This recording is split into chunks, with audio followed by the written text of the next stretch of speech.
মুখের ডান পাশে একটি কালো বড় জন্মদাগ আছে। জন্মদাগটি একদম টিপের মতো কালো ও ১.৫ ইঞ্চি লম্বা। মুখ থেকে জন্মদাগটি রিমুভ করার জন্য বা মুছে ফেলার জন্য যদি লেজার ট্রিটমেন্ট বা অপারেশন করা হয় তাহলে কি কোনো গুনাহ হবে বা আল্লাহ কি আমার উপরে নারাজ হবেন? ভাই রাশেদুল ইসলাম, আমাদের শরীরের মধ্যে কোথাও যদি এরকম কোনো দাগ থাকে যেটা আসলে ত্রুটি, তাহলে সেটা রিমুভ করার জন্য উদ্যোগ নেওয়া যেতে পারে এবং এটি রিমুভ করার জন্য যদি কোনো অপারেশন করা হয় বা কোনো লেজার ট্রিটমেন্ট বা অন্য কোনো উপায়ে আপনার এটি রিমুভ করার উদ্যোগ নেন, তাহলে সেটি গুনাহের কোনো কারণ হবে না এবং এটি আল্লাহর সৃষ্টিতে পরিবর্তনের শামিল হবে না। স্বাভাবিক যে চেহারা আছে, অবয়ব আছে, সেটা পরিবর্তন করলেন বা আল্লাহর স্বাভাবিক যে সৃষ্টি আছে সেটাকে পরিবর্তন করলেন। নারী পুরুষ হয়ে যাচ্ছে, পুরুষ নারী হয়ে যাচ্ছে, তার যে আপনার জিনগত পরিবর্তন এটা এনে, এটা নাজায়েজ এবং এটা শয়তানের কর্মকাণ্ড। কিন্তু এর বাহিরে ত্রুটিপূর্ণ কোনো কিছুকে আপনি সংশোধন করার চেষ্টা করেছেন, এটা পার্ট অফ ট্রিটমেন্ট, অতএব এটি নাজায়েজ হওয়ার কোনো কারণ নেই। থেকে বোন আপনি লিখেছেন, এখন অনেক মা তার সন্তানের সামনে ওড়না ছাড়া থাকেন, এটা কতটুকু জায়েজ? আর জায়েজ হলেও বাচ্চার বয়স কত বছর পর্যন্ত জায়েজ? প্রথম কথা হলো যে শিশু যদি হয়, একেবারে শিশু, তাহলে সেক্ষেত্রে তার সামনে এরকম চলাফেরাতে অসুবিধা নেই। তবে প্রাপ্তবয়স্ক যদি হয় বা প্রাপ্তবয়স্ক আর কাছাকাছি, যেমন আপনার 11, 12, 13 বা 10-এর উপরে বয়স, এমনকি আজকাল 9-10 হয়ে গেল, বাচ্চারা অনেক ম্যাচিউর হয়ে যায়, এরকম বয়স যদি হয় ছেলে সন্তানের, তাহলে তাদের সামনে এরকম চলাফেরা করা মায়ের উচিত নয়। এটি ফিতনা সংকুল, এই সময় অন্তত দায়িত্বশীলতার পরিচয় নয়। আজকাল আমরা পশ্চিমা সভ্যতার যে প্রভাব সেটির কারণে বা তাদের কালচারের যে প্রভাব সেটার কারণে আমাদের সমাজে দেখতে পাই যে মুসলিম মেয়েরা তারা পোশাক আশাকে তারা পশ্চিমা স্টাইল এটাকে ধারণ করবার চেষ্টা করেন, যেটা আমাদের নিজস্ব সংস্কৃতির সম্পূর্ণ বিপরীত এবং একজন মুসলমান হিসেবে এটা কোনোভাবে জায়েজ নয়, আমাদের জন্য উচিত না। আম্মুর হিন্দু পরিবারে জন্ম, আমার আব্বুর সাথে বিয়ের সময় তিনি মুসলিম হন, কিন্তু জাতীয় পরিচয়পত্র থেকে তার নাম পরিবর্তন করা হয়নি। এখন তিনি হজে যেতে চান, কিন্তু শোনা যাচ্ছে এই নামের কারণে মক্কা মদিনা যেতে পারবেন না। তার নাম মায়া রানী সরকার। এই নাম জাতীয় পরিচয়পত্রে থাকার কারণে কি মক্কা মদিনা যাওয়া নিষিদ্ধ? প্রথম কথা হলো যে কোনো মানুষ যদি মুশরিক থেকে ইসলামে চলে আসেন, শিরক থেকে ইসলামে চলে আসেন, তাহলে সেক্ষেত্রে তিনি মক্কা মদিনা যেতে পারবেন। তার নাম যদি পরিবর্তন নাও করা হয়, সেটার দৃষ্টিকোণ থেকে মক্কা মদিনা যেতে কোনো অসুবিধা নেই।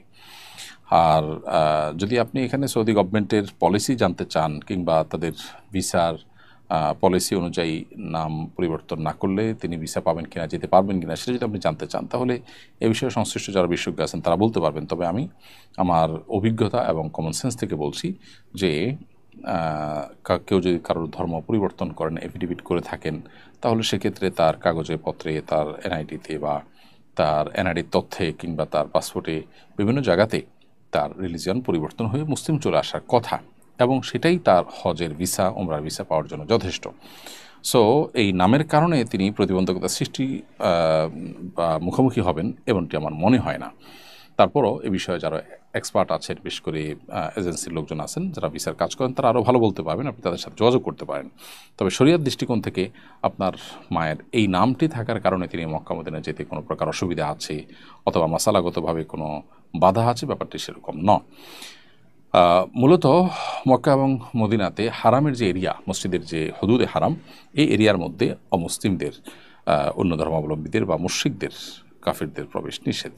সেই জন্যই হয়তো লিখেছেন, প্রতিবন্ধী পাত্রপাত্রী অভিভাবকের অমতে বিয়ে করতে পারবে কিনা, কারণ কেউ তো চাইবে না তাদের মেয়ের একটা পরনির্ভরশীল প্রতিবন্ধীর সাথে বিয়ে হোক। এদিকে প্রতিবন্ধী পাত্রের সব কিছুই করে দিতে হয়, তাই বিয়ে করা বেশ প্রয়োজন।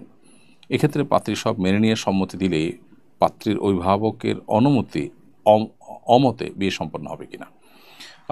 হানাফি মাযহাব অনুযায়ী যদি এরকম বিয়ে হয়ে যাবে, তারপর অভিভাবকের অনুমতি ছাড়া বিয়ে করাটা অনুচিত। অন্যান্য ওলামা একরাম, অন্যান্য ফোকা একরামের মতে বিয়ে হবেই না। আর বিয়ের ক্ষেত্রে পাত্রপাত্রীর পছন্দ অপছন্দ এটাই শরীয়তের দৃষ্টিকোণ থেকে মূলত মুখ্য। অতএব তারা যদি সম্মত থাকে, তাহলে সেক্ষেত্রে মৌলিকভাবে অন্যদের সেখানে বড় ধরনের আপত্তি করবার স্কোপ খুব বেশি নেই। হ্যাঁ, বাবা মার একটা আপত্তির জায়গা থাকে, সুযোগ থাকে, সেটা হলো যদি কুফু বা সামঞ্জস্যের বাইরে এমন কোনো জায়গায় আত্মীয়তা করে যেটা বাবা মার জন্য মানসম্মানের ব্যাপার, তাদের ফ্যামিলির সাথে যায় না, এরকম কোনো ইস্যু থাকে, তাহলে তারা প্রশ্ন তুলতে পারেন। কিন্তু শরিয়া দৃষ্টিকোণ থেকে বিশেষ করে ফিকহে হানাফির আলোকে এরকম বিয়ে বিশুদ্ধ হয়ে যাবে যদি মেয়ে তিনি একজন মানুষের সেবা করার নিয়তে বিয়ে বসেন। বিধবা বা তালাকপ্রাপ্তা নারী যদি নিজের সন্তানের চিন্তা করে সারা জীবন বিয়ে না করেন তাহলে কি তার পাপ হবে?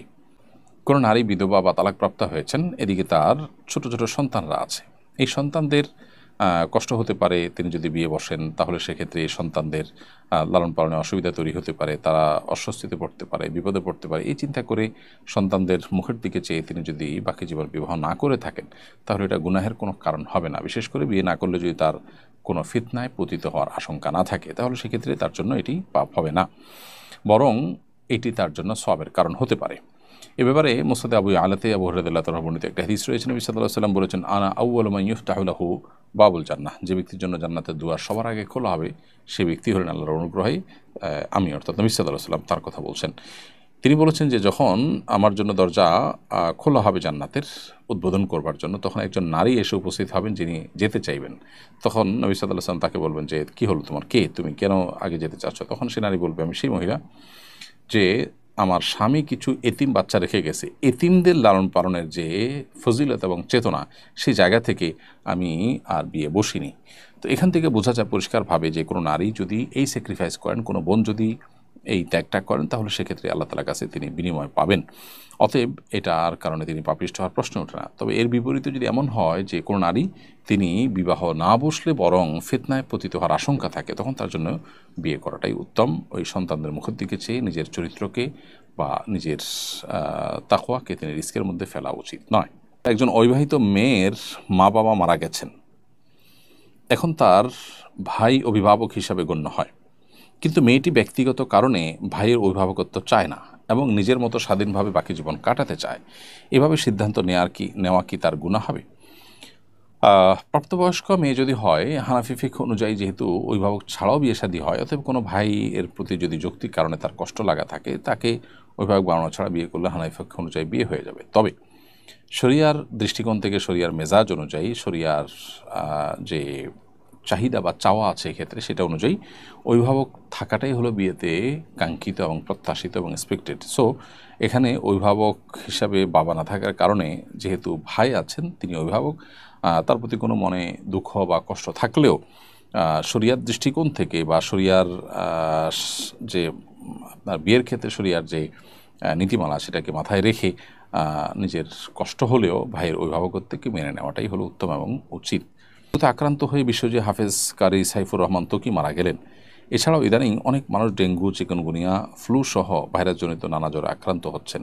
আপনার পক্ষ থেকে সচেতনতামূলক বক্তব্য কামনা করছি। প্রথমে আমরা বিশ্বজয়ী হাফেজ কারি ত্বকী, যিনি তিনবার বিশ্বজয়ী হয়েছেন, বিভিন্ন দেশে হিফজুল কোরআন কম্পিটিশনে তিনি মুকুট ছিনিয়ে এনেছেন বাংলাদেশে, এরকম একজন টকবগের তরুণ তিনি ডেঙ্গুতে মারা গেছেন। আল্লাহ তাআলার কাছে দোয়া করি আল্লাহ তাআলা তাকে এর জন্য উত্তম বিনিময় দান করুন, মাগফিরাত নসিব করুন এবং তার ভুল ত্রুটিগুলোকে আল্লাহ তাআলা ক্ষমা করুন।